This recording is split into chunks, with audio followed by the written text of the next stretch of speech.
on this list just brings a little more athleticism, a little more size. Personal favorite of mine, I know. Toronto Raptor draftee, Jonas Valančiūnas. Yeah, number 11. This was a very hard one for me to rank because skill-wise, I feel like he's probably a top 7 or 8. But it's being, again, like you said, a Raptors fan, we know that he just burns out. We could see one of the best first halves, we feel like, in the history of the Toronto Raptors for a center ever. I mean, puts up 22 points in the first half. Looks like no one could stop him. And then he puts up 2 points the second half. He just has no energy, nothing the second. And it's something where I feel like maybe it was just the shape he was in. Like, I feel like Memphis, he's improved a bit because he really knows he's that core piece. But yeah, it's until they really make the playoff run and he shows that he can do the things like a Mark Gasol, like the obviously guys that he's trying to emulate. We can't rank him into a spot much higher. He's skill-wise, again, very, very good. But production-wise, in terms of the win-loss ratio that Jonas Valančiūnas ends up producing for him is what really hurts him, I think. Yeah, and it's hit or miss. Memphis is on the rise. They've been doing very well with him. Whenever he's in the lineup, he's been producing.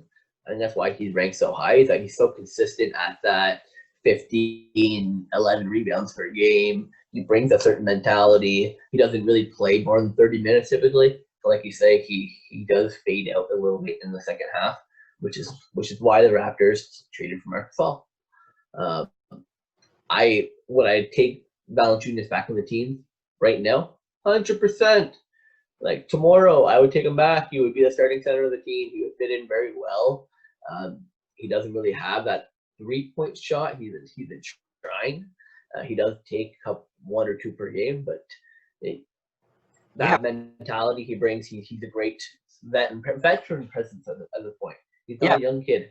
But even then, he shot 35% from 3 last year and 1.3 attempts. So I feel like he has developed the game pretty good, honestly. Like maybe if he gets to 2 attempts, we might see that dip below, but he's going to be an over 30% 3-point shooter. I feel like even at 2 attempts. And for a center, I guess, again, a guy who, like you said, puts at 15 and 11 without even really needing that ability, that's great, honestly. And again, looking at those stats, you think of a guy, again, like we said, Clint Capella, that's just what puts a guy like JV over where he is able to stretch the floor. Like, he's still an amazing rebounder. He still has that size. He still is that force down low. And that's what allows him to be over. And I just really hope that, like you said, Memphis is on the rise. Hopefully we see some really great moments from JV, and it just allows him to unquestionably be in the top 10 instead of us sitting there and trying to figure out where to round him in, and him just being a cuts guy, whether just missing or just making it, comes in at number 11 this time, as mentioned.